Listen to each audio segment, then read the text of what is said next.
this kid that I knew, he's like, dude, you should post your videos on TikTok. And I'm like, pfft, the dancing app? Are you serious? A real photographer like me posting on TikTok? Come on, cringe. I first saw you definitely on TikTok with your diving videos. When did you start being like, holy shit, this is going huge. This video is getting millions of views and I'm onto something here. Like literally one short that has 400 million views. It says I got like over 1 million subs from that one video. This is Creator, the podcast from Matador Network. I'm your host, Ross Borden, and I believe creators are the future of all global advertising. So join me as I sit down with top creators to hear about how they got started, the challenges they've overcome, and the tips you need to become a full-time creator. All right, we are back with another episode of Creator, the podcast. We're here today with Shane Brown, aka Shanger Danger, CEO of the Ocean, which I love that title. Shane, how are you? I'm good. I'm happy to be here. I haven't done a podcast in a while, so this is exciting. Yeah, it was time. And what are you in Oahu right now? Yeah, I live in Kaneohe. It's on the east side of Oahu. And later today, I am going to go try to surf Pipeline. So I'm excited. Not trying to make too big of a deal out of it, but I'm like, that's a pretty big deal. Yeah. Do you surf Pipeline often? I've been on like small days. Today is like another smallish day. It's like 6 to 8. I've been watching the cam and just see people getting barrel after barrel. And I'm like, I got to try. Like, even if I eat it, like I got to try. Wow. Good luck, man. We're excited to see that maybe on your channel. So for those who don't know Shane or Shanger Danger, he's an absolutely massive creator across a number of platforms. You have 7 million followers, almost 8 million followers on YouTube, 11 million on TikTok, 260K on Instagram. So tell us a little bit about how you got started, the early days of posting content and being a creator. And we'll jump into kind of a lot more of the detail around your career as a creator, but I would love to hear kind of the origin story to start. So I think like GoPro came out, you know, and started marketing that GoPro existed. And I was like, dang, GoPro is so cool. And it was kind of like my lifestyle was GoPro things. And I'd always heard like you can make money on YouTube, that kind of thing. And so then I started with like the first HD hero, like going out and riding BMX and like making the worst videos, like completely unwatchable. I don't know. I'm so embarrassed even that I posted them. And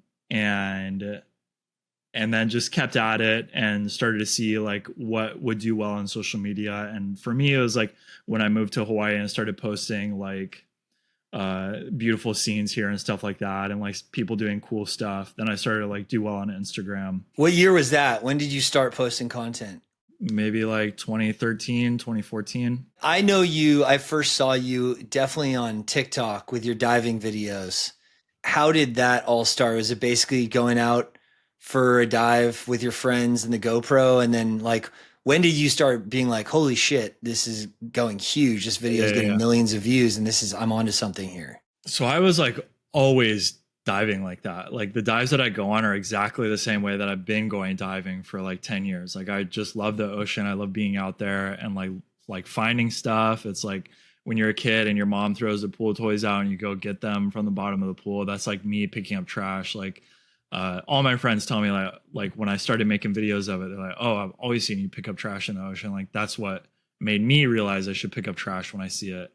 And it was like this kid that I knew that was like 17 at the time or something. He's like, dude, you should post your videos on TikTok. And I'm like, the dancing app? Are you serious? A creator, a real photographer like me posting on TikTok? Come on, cringe.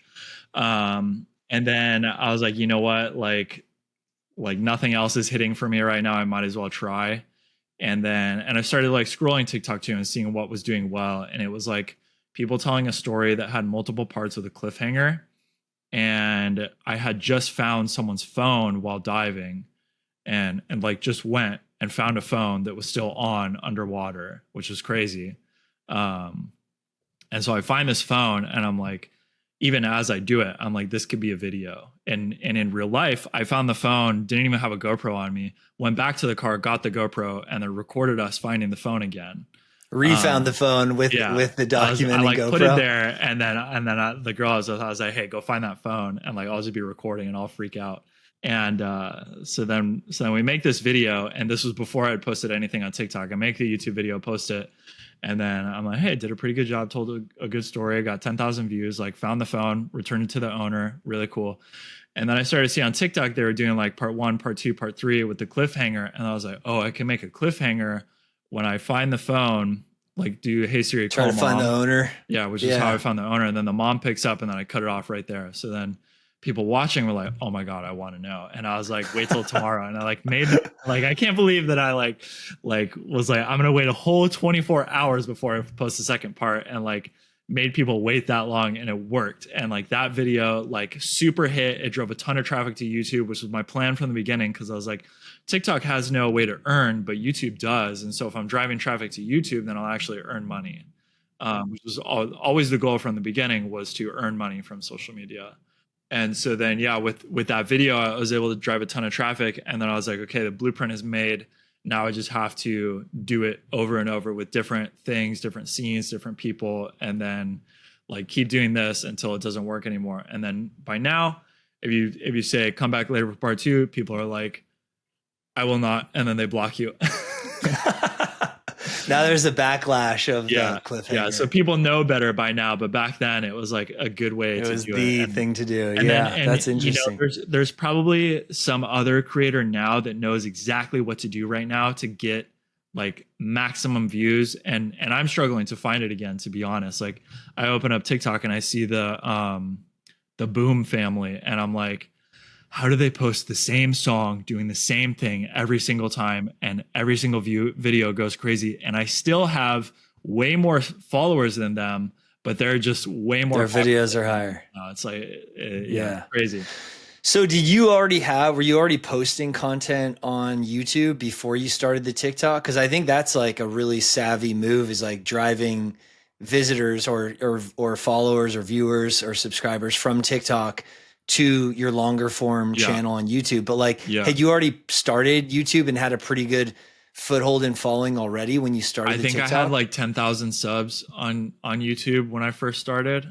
Wow. Okay. Like so, you know, 6 years of doing YouTube videos all the time, like posting weekly vlogs, like where I would edit, like spend 40 hours editing this vlog, and just it wasn't an interesting enough story. There wasn't a good enough hook at the beginning. The thumbnails were weak, and so looking back, I can see all the things that I was doing wrong, but I was like working really hard and getting very little out of it. And so like getting fans and stuff like that, like it was just not happening. Starting on YouTube is like a thankless job until it's not, right? It's like the people who I know who have millions of followers and subscribers, they just never stop. They're like, fuck it. I'm just going to like put on blinders and make videos every day. And all of a sudden they hit 100K, then they hit 1 million, then they hit multi-millions. So, but would you credit, it sounds like you would credit a lot of your success on building massive subs on YouTube to the TikTok virality and success that you've had in the beginning, TikTok? Definitely.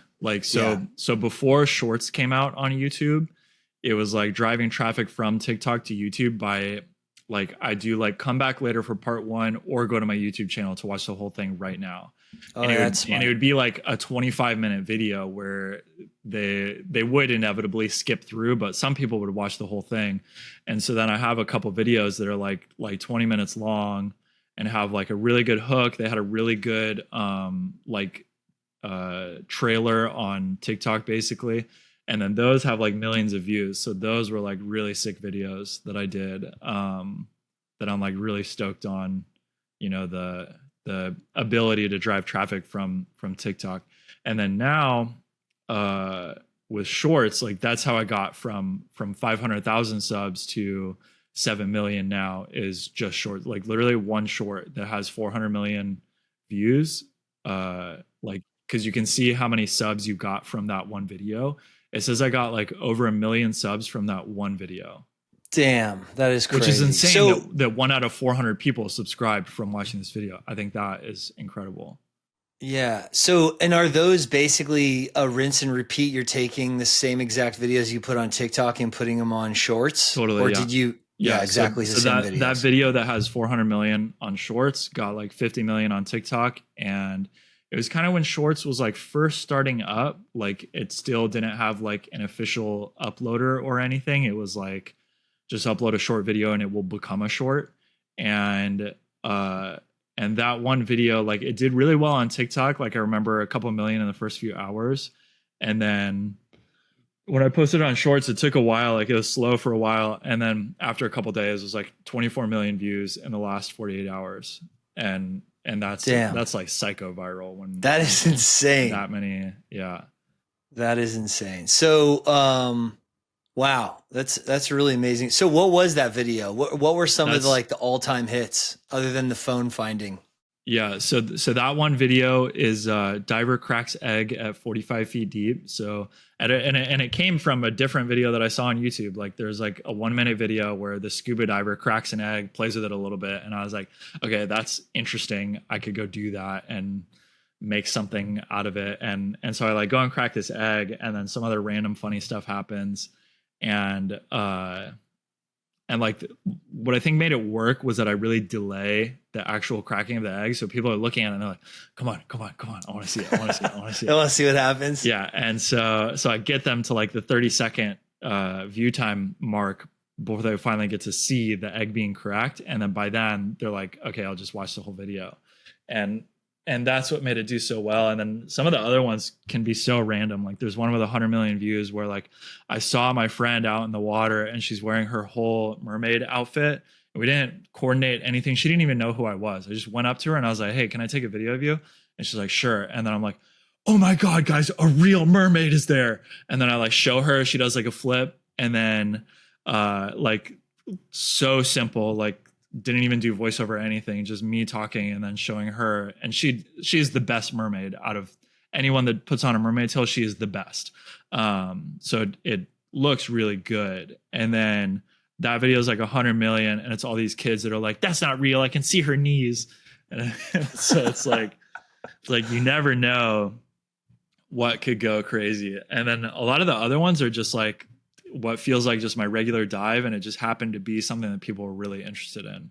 But that's awesome, man. I mean, that's incredible, and congrats for really cracking Yeah, thank the you. case to get, because like, you know, we talked to so many creators, and if you could have 7 million followers on anything, you know, anyone is going to want YouTube. YouTube is by far the best monetization, the best consistent audience. So, and it's also the hardest to get, you know, millions of followers there. So that's really savvy of you to move it from short form towards a long form. I noticed, you know, for a creator of your size, which is like, you know, as big as we've seen, Matador, you have I think more followers than all of Matador combined. We've got 16 million. You've got like close to 20. I don't see a lot of like brands on your channels. Is that intentional? Do you just like the YouTube revenue and you want to keep it brand free, or what was that? Is that a decision? It is not a decision. It's hard. I think the biggest thing is that my videos a lot of times are like consumerism is bad. Like that's kind of the broad picture. When I'm picking up trash in the ocean, I'm talking about how plastic stuff is bad. So many products come in plastic, and that's okay. You know, like it's okay to use plastic. It makes food safer. It's great for medical stuff. Like there's lots of amazing uses for plastic. And the greatest harm to the ocean is from commercial fishing plastic. And so it's really not like brands that have plastic products are so bad for the ocean. But then it's like the optics of like, so I just got this random email from this thing that's like, oh, Lay's is looking for people to do campaigns with. And then what am I going to do? Like take a bag of Lay's out into the ocean to show it? No, because then it looks like trash. Right. And you've probably picked up bags of Lay's off the ocean Literally. floor in a different video. And so, yeah. The campaigns that like a dream campaign would be like a company like Lay's coming out saying we're using a plastic free bag, and it manages to keep the chips fresh, but it uses seaweed or whatever for right. That stuff's coming out. I've been looking into so. that. And I hope they come to me. Seaweed. I'm like, hey, make sure I'm the number one person on that, because it's like that's what I really need. And yeah, so just in general, like finding brand deals can be really hard. And another thing is like, if you want brand deals, you have to show products in your videos. Like makeup people are a perfect example. They're not going to be stingy about showing what products they're using, because you have to show what product you're using to show a good makeup tutorial. And so then makeup brands look at that and go, oh, great, this person is showing them using a competitor brand, so we'll sponsor them for our product, and we know that their viewers are going to buy it because their viewers are there to learn about what products to use to buy. Whereas like my videos, like what product am I showing? Like okay, my freedive fins and my mask is like all professional expensive stuff that you have to really be like a good freediver to get the most out of. So it's not like the casual consumer that's going to go snorkeling on vacation. Sure, they're not going to buy like full setup on their gear. Yeah. Yeah. And where, I guess we didn't even talk about, like, you are definitely a full-time creator now, right? Were you basically a professional photographer and filmmaker before, and now you're just full-time creator? It was sort of like I was getting by like that. Like I could like make rent most of the time. And then until like TikTok and YouTube blew up, I couldn't afford it, like, because we own our home. But it was like still hard. Like even now I'm like in the winter slump, which I have every year. Like it just slows down for either outdoor or ocean creators, I feel like. And so now I'm like trying to find a way to like fight out of that winter slump to like make the right amount to still be on track for, paying mortgage, making sure I have enough for like various expenses, like wanting to invest, like, cause we have a daughter also. So it's like, yeah, congrats. I saw that. Thank you. That's awesome. Yeah. But it's like for someone out there that wants to be a creator, like you will always have economic insecurity no matter how big you are, unless you're like just one of the top like 0.1% of people where you make it so big that you can like buy your house outright and then you're good. Like, but until then, like most creators are, I feel like, are always fighting, which is fine. Like I like it. Like I enjoy working for myself and having to fight for my income. But I think a lot of people think like, oh, you have millions of subs, so your life is made. Like it's never like that. What about TikTok? Do you have monetization turned on when you get a TikTok video that gets tens of millions of views? Does TikTok pay your channel? Yeah. So TikTok now is like you got to be over a minute, and I have been reluctant to adjust to that. Like I still felt like for a while, like, oh, I can still do my short form. It'll still drive traffic. I'll still get brand deals, blah blah blah. But then, like the brand deals have slowed, the views have slowed, and so then now I'm like, okay, I got to find ways to like make my egg video again, basically, which is like the core of that is like it's an experiment underwater where the first part of the video is like a lot of like you really want to see this, and then finally doing it towards the end. And so I finally like cracked that again when I just did this 2-minute video where I took a prosthetic foot and I shoved it onto a sea urchin, because that's like so weird, right? And people wanted to see that, and I think that I could do that again with like a better foot, like get like a ballistic gel foot that's like really legit, like what they used on Mythbusters type stuff. Right. Because the foot kind of sucked. Like it was like a $10 foot off of Amazon. You need a higher quality foot to put on that series. Yeah. And so that video did really well. It got like it's at like 6 million or something right now, but on a 2-minute video, that's a lot, because compared to like a 15-second video, the watch time is much higher. So the average view duration was like 1:07. And so then that on 6 million views is like a ton of watch time. And so then from that video, last I checked it, and it probably takes a while to update, so it might be higher, but it was like over $1,000 from that one video. And what was the production cost? Like I went diving and I brought a $10 foot that I got off of Amazon and just like goofed around in the ocean for an hour. Like, so that's easy. It's just the idea, like coming up with that experiment idea is what's so hard for me right now. Like, what do I do that's like interesting, weird, makes the viewer like think, and then also isn't harmful. Like, cause I don't want to do something that's going to harm the ocean in a serious way, or get people upset in a way that makes, Hawaiian people hate me, something like that. Like I always am so careful to like not be harming anyone in my videos, but also, make them a little bit controversial so that it's interesting. Cool, man. And what's next? Do you have any like next steps or big plans, planned products or Yeah. trips you're going to take? So what I'm looking at now to be like more brand friendly is incorporating my daughter into our videos more. Like we took this we have this clear kayak that's like really I saw cool that thing. video. It's sick. And Yeah. people are like that as a product, people are asking about it. I'm like, okay, how are you gonna get a clear kayak shipped to your house? Like you can't just buy that from me posting about it, you know? Right. But that's like it's like right out here. We can see the bay for our house. We'll see it when it's like perfect, and then be like, okay, let's go do that.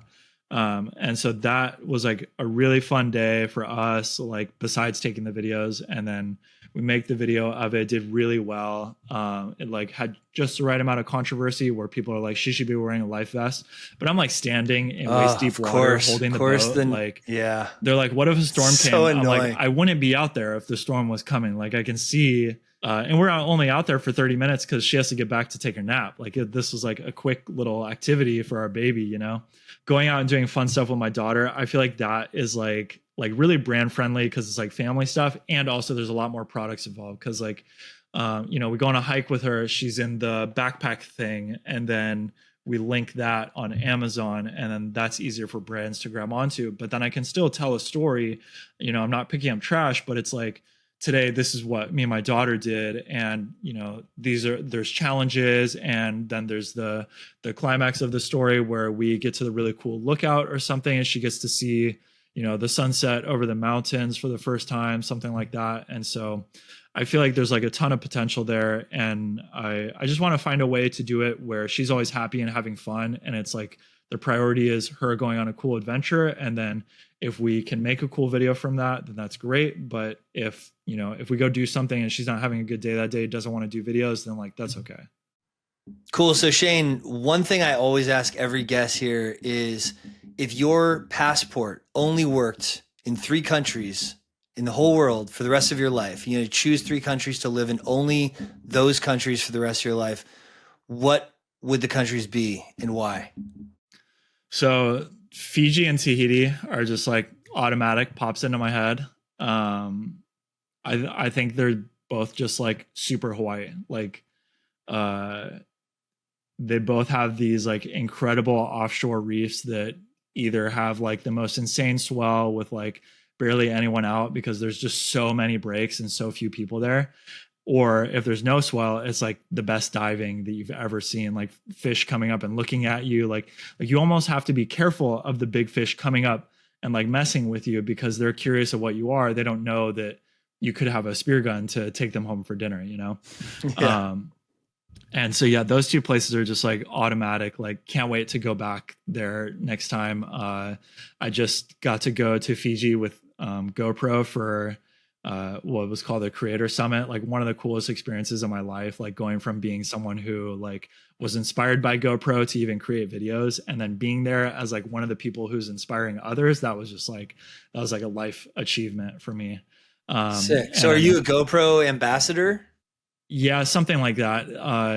I would say supported by GoPro. Like I can ask them for whatever products I need. I have a drawer full of GoPro crap. My contact just asked me what I want, and I'm like, I already have everything. So Yeah. yeah, so I just like got extra just in case one breaks. That way, I'm just like ready because uh, they're waterproof, but when you abuse them, they eventually get corroded and stuff like that. And I definitely abuse my GoPro, taking it out every single day. But yeah, so Tahiti and Fiji, and then I don't know, like Thailand is really sick. Indonesia is really sick. So it'd be tough pick between those two. Bahamas also, oh my god, and then yeah, it's tough for me to pick the An last island one. theme, not surprising. Surfing Yeah, and so it's diving just theme. me, like it's just places with really great ocean, but then I'm also like, okay, Italy is really beautiful, like all the Oh, Shane, you're going off the rails, dude. I need yeah. three. I Okay, need so three countries. I'll pick Tahiti, Fiji, and Italy because I want a place that's also like nice regular travel, and like so it has like the sea and is beautiful, like there's clear places to go, there's like cliff jumping. That way I can mix it up. That way I'm not only surfing and diving. Yeah, Nice. I like that mix. Very unique. Very unique. No, Okay. no places that we hear a ton about, but not all surprising with the surfing and diving passion. So Yeah. awesome, man. Well, Shane, thanks for the time. Thanks for coming on the show. Really excited to hear about all the stuff that you're doing, and congrats on all the success. And we're going to have another conversation about some tourism and brand partnerships, because I would be really love cool. your channel, and I love what you're doing also to clean up the beaches and the ocean. So congrats. Thank you. Creator, the podcast is produced by Matador Network. We are a leading global travel publisher focused on travel and adventure. If you enjoyed today's episode, please subscribe. Every week, I interview a new top creator. New episodes are released every Tuesday on YouTube, Apple Podcasts, Spotify, and everywhere podcasts are found. Thanks for listening.